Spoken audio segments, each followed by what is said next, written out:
Hello friends. The previous day you learned about adjectives and their significance. I hope you understood how invariable adjectives remain unchanged regardless of the gender and number of the nouns they modify.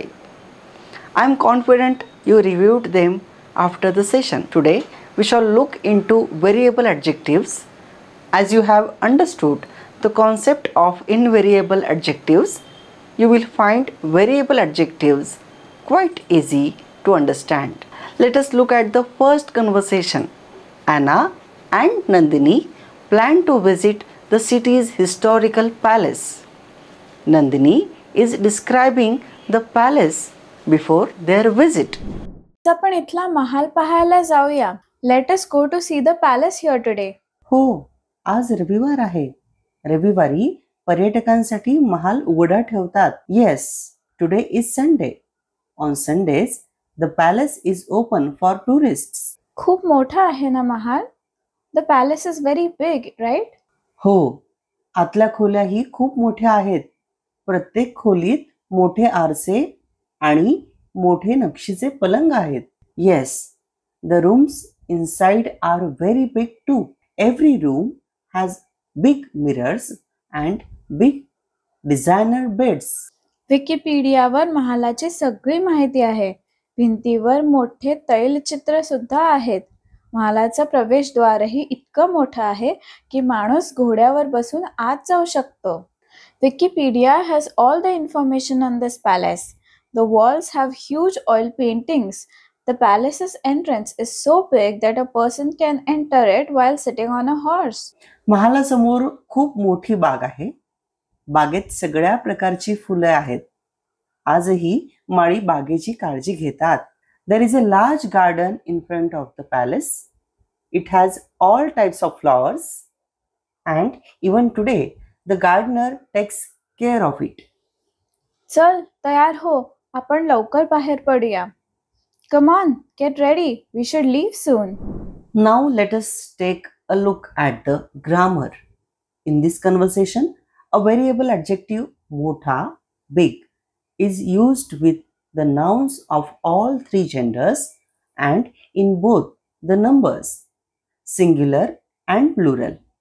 So, we get 6 forms of variable adjectives according to gender and the number of nouns. Masculine singular, मोठा महाल, big palace. Masculine plural, मोठे आरसे, big mirrors. Feminine singular, मोठी बाग, big garden. Feminine plural, मोठ्या खोल्या, big rooms. Neuter singular, मोठं प्रवेशद्वार, big entrance. Neuter plural, मोठी तैलचित्र, big oil paintings. What new words did we learn in this conversation? We learned mahal, palace, पर्यटक, tourist, उघडा, open, आरसा, mirror, नक्षी, design, पलंग, cot, माहिती, information, तैलचित्र, oil painting, प्रवेशद्वार, entrance, बाग, गार्डन, माळी, गार्डनर, काळजी घे, टेक केअर, तयार हो, गेट रेडी, बाहेर पड, leave.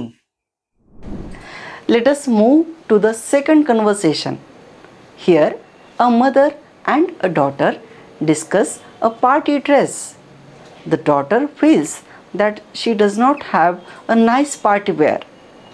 So, the mother convinces her to drape a sari. आई, उद्या पार्टीला कोणता ड्रेस घालू? Mom, what dress should I wear to the party tomorrow? तो नवा निळा ड्रेस घाल ना. निळ्या कुर्त्यावर जांभळं जॅकेट घाल. तुझ्याकडे 2 चांगली जॅकेट आहेत. Wear that new blue dress. Wear the blue kurta with a purple jacket. You have 2 good jackets. आता जॅकेटाची फॅशन नाही. Jackets are not in fashion now. मग तो पिवळा अनारकली ड्रेस घालतेस का? तो छान दिसतो तुला. Then wear that yellow anarkali. It looks good on you. त्या ड्रेसची सलवार काळी आहे. सगळ्या मुली त्या ड्रेसला टॅक्सी म्हणतात. बाकी सगळे ड्रेस खूप जुने आहेत. That dress's salwar is black. All the girls call it a taxi. And the rest of my dresses are old. अगं, त्या काळ्या सलवारीऐवजी दुसरी सलवार घाल, नाहीतर तू साडीच नेस. तुझी हिरवी साडी छान आहे, तू गोरी आहेस, तू त्या साडीत खूप सुंदर दिसतेस. Then instead of black salwar, wear another salwar or just drape a sari. Your green sari is good. You are fair. You look very beautiful in that sari. बरं, मी उद्या साडीच नेसते आणि हिरव्या साडीवर मॅचिंग हिरव्या चपला आणि हिरवी माळ घालते, हिरवं कुंकू लावते. Okay, tomorrow I will drape a sari and match it with green chappals, a green necklace and a green sindoor. उत्तम कल्पना आहे. It is an excellent idea. Friends, you must have noticed how a variable adjective agrees with the gender and the number of the noun in this conversation. Some variable adjectives are used with different nouns of different genders, either in singular or plural. Now, let us take a look at this table. Masculine singular, nila dress, blue dress. Masculine plural, june dress, old dresses. Feminine singular, kali salwar, black salwar. Feminine plural, हिरव्या चपला, green chappals. Neuter singular, जांभळा jacket, purple jacket. Neuter plural, चांगली जाकीट, nice jackets. Friends, now please pay attention to this construction. निळ्या ड्रेसवर जांभळं jacket घाल. Wear a purple jacket over a blue dress. काळ्या सलवारी ऐवजी दुसरी सलवार घाल. Wear a different salwar instead of the black one.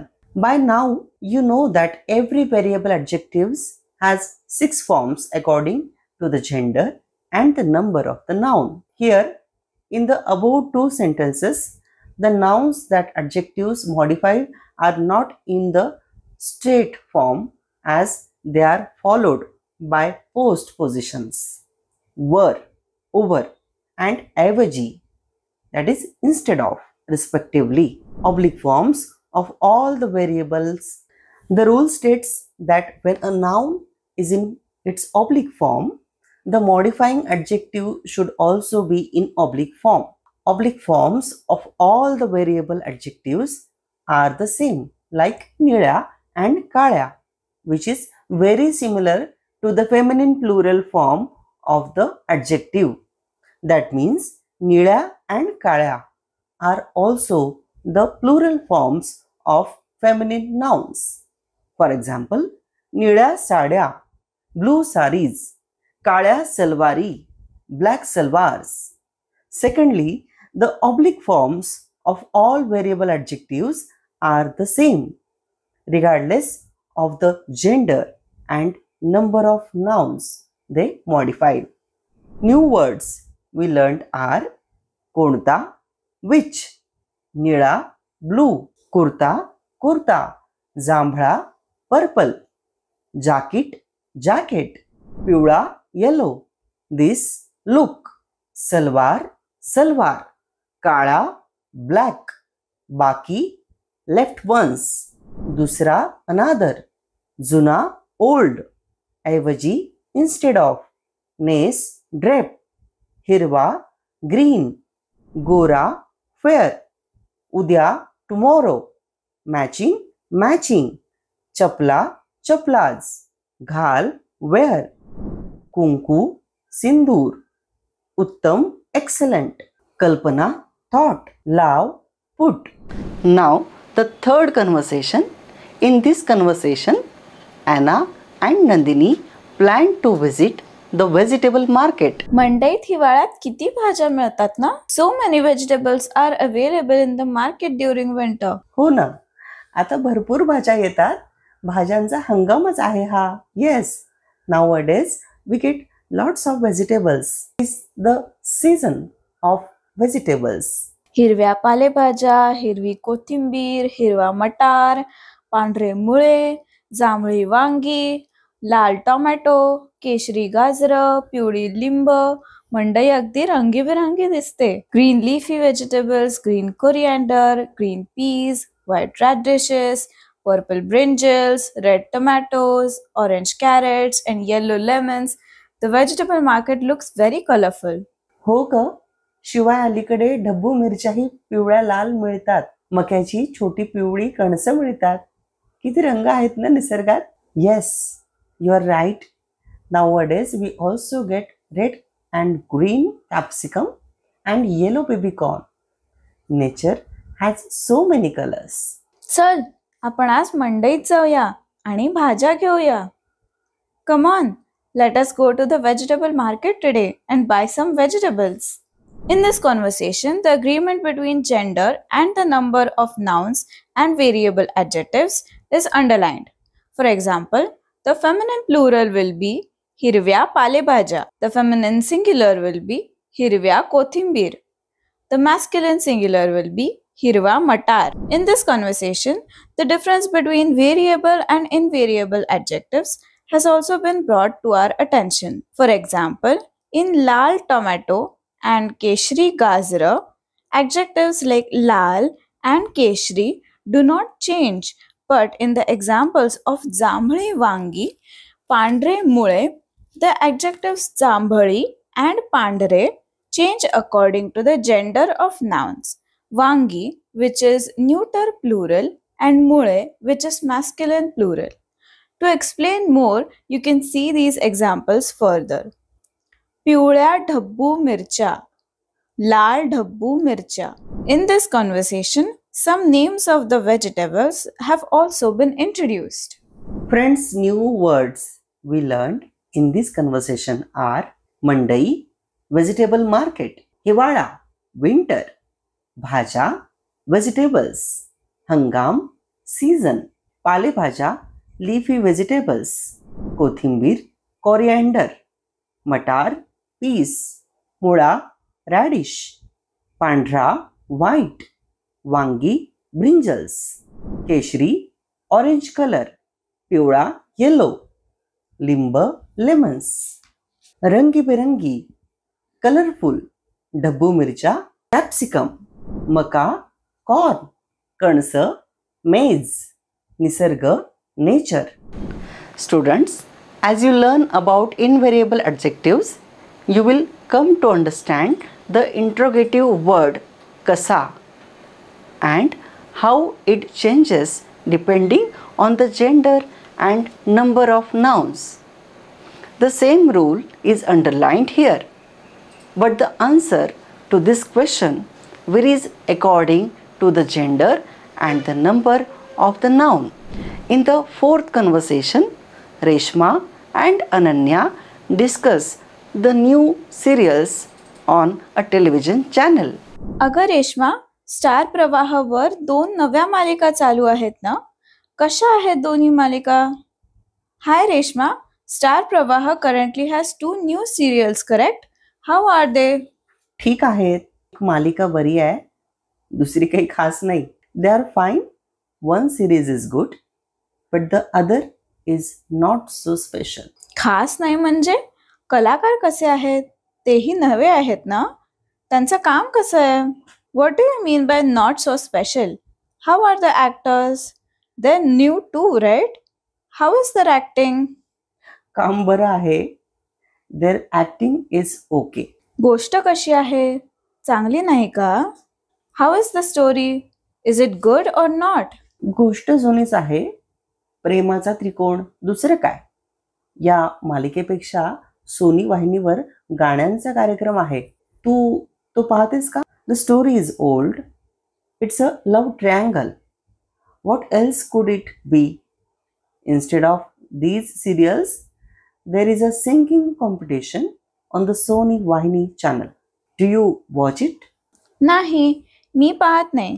कसा आहे तो कार्यक्रम? सगळी तरुण मुलं आहेत ना त्या कार्यक्रमात? कशी आहेत ती मुलं?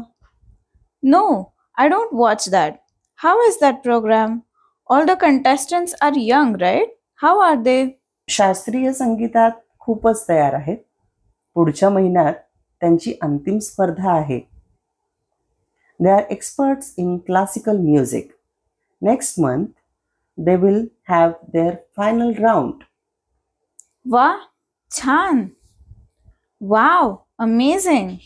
Students, while understanding the invariable adjectives, you already know about the interrogative word kasa and how it changes according to the gender and number of the noun.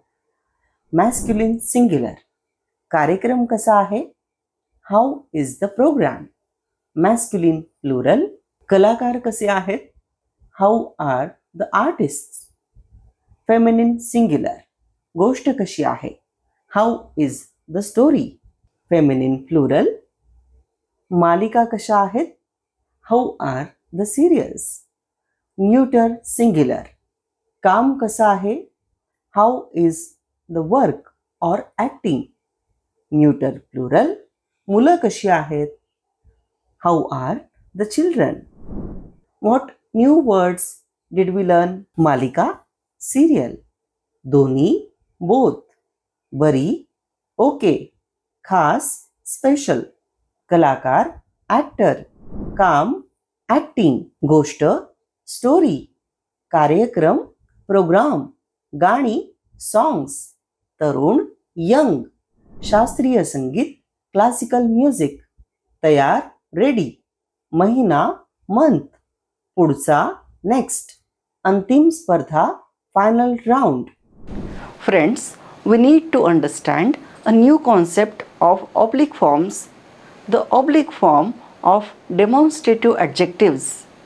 Without it, the sentence construction would be incorrect. Now, watch this fifth dialogue and try to understand a new concept. A teacher explains this concept and students ask their questions. आता ही वाक्य नीट ऐका. हे नवीन घर आहे. घरात TV आहे. या नवीन घरात टीव्ही आहे. आता दुसरं वाक्य. तो गरीब विद्यार्थी आहे. विद्यार्थ्याजवळ पुस्तकं नाहीत. त्या गरीब विद्यार्थ्याजवळ पुस्तकं नाहीत. Now listen to this sentence carefully. This is a new house. The house has a TV. This new house has a TV. Now listen to this second sentence. That student is poor. That poor student does not have books. गुरुजी, ह्या त्या म्हणजे काय? ह्या आणि त्या ह्या स्त्रीलिंगी अनेकवचनी दर्शक विशेषण आहेत ना? Sir, what do this and that mean? Aren't this and that feminine plural demonstrative adjectives? पण गुरुजी, ह्या आणि त्या ही स्त्रीलिंगी अनेकवचनी दर्शक विशेषण आहेत ना? But teacher, aren't this and that feminine plural demonstrative adjectives? बरोबर आहे, पण इथे ती फक्त स्त्रीलिंगी अनेकवचनी दर्शक विशेषण नाहीत. ती सर्व दर्शक विशेषणांची सामान्य रूप आहेत. Yes, that is correct. However, here they are not only feminine plural demonstrative adjectives, they are the oblique forms of demonstrative adjectives. In this conversation, the oblique form of the demonstrative adjective is introduced. We have learned 6 forms of demonstrative adjectives for all 3 genders and singular and plural forms. Masculine singular, पुल्लिंगी एकवचनी, हा किंवा तो बंगला, this or that bungalow. Masculine plural, पुल्लिंगी अनेकवचनी, हे किंवा ते बंगले, these or those bungalows. Feminine singular, स्त्रीलिंगी एकवचनी, ही किंवा ती खोली, this or that room. Feminine plural, स्त्रीलिंगी अनेकवचनी, ह्या किंवा त्या खोल्या, these or those rooms. Neuter singular, नपुंसकलिंगी एकवचनी, हे किंवा ते घर, this or that house. Neuter plural, नपुंसकलिंगी अनेकवचनी, ही किंवा ती घर, these or those houses. Is it clear that demonstrative adjectives also vary based on the gender and number of the noun, with changes paralleling those in the interrogative word कसा. Now take a look at the table. Masculine singular. हा किंवा तो बंगला कसा आहे? How is this or that bungalow. मॅस्क्युलिन plural. हे किंवा ते बंगले कसे आहेत? How are these or those bungalows. Feminine singular. ही किंवा ती खोली कशी आहे? How is this or that room. Feminine plural. ह्या किंवा त्या खोल्या कशा आहेत? How are these or those rooms. Neuter singular. हे किंवा ते घर कसं आहे? How is this or that house. Neuter plural. ही किंवा ती घरं कशी आहेत? How are these or those houses. By now you also know that invariable adjectives do not change based on the gender or number of nouns. The rule states that if the noun following the adjective undergoes an oblique change, the preceding adjective also experiences the oblique change. However, as an invariable adjective remains unchanged, it does not change in oblique form either. For example, if we want to say नवीन घर, it will be नवीन घरा and समोर शाळा आहे. That is, नवीन घरासमोर शाळा आहे. There is a school in front of the new house. But as the demonstrative adjective is variable, it changes in oblique form. If we use हे घर, this house, we say घरासमोर शाळा आहे. There is a school in front of the house. Or ह्या घरासमोर शाळा आहे. There is a school in front of this house. The important points to remember are, although the forms ह्या किंवा त्या resemble the feminine plural forms of demonstrative adjectives, their grammatical functions are different. They are not the same forms. The oblique forms of ह्या किंवा त्या are the same for all three genders and in both singular and plural forms. Script lesson. Friends, now let us learn the script lesson. Today we are going to learn lesson number 13. In this group we have only two consonant letters and they are y and th. I repeat, y and th.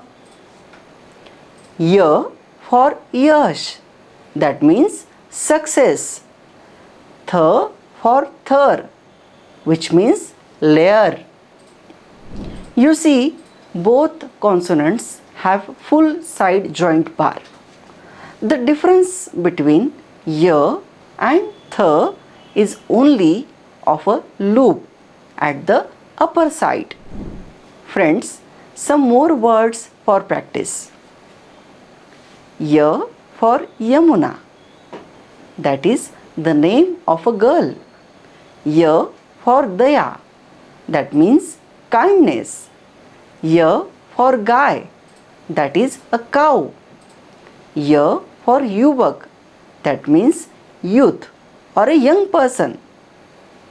Th for Thoda, that means a little.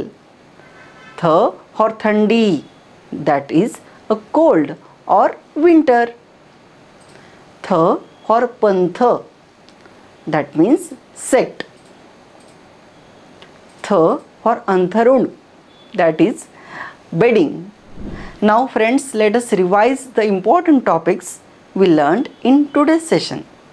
We learned how a variable adjective agrees with the gender and the number of the noun in a sentence. The oblique form of the demonstrative adjectives ya and tya.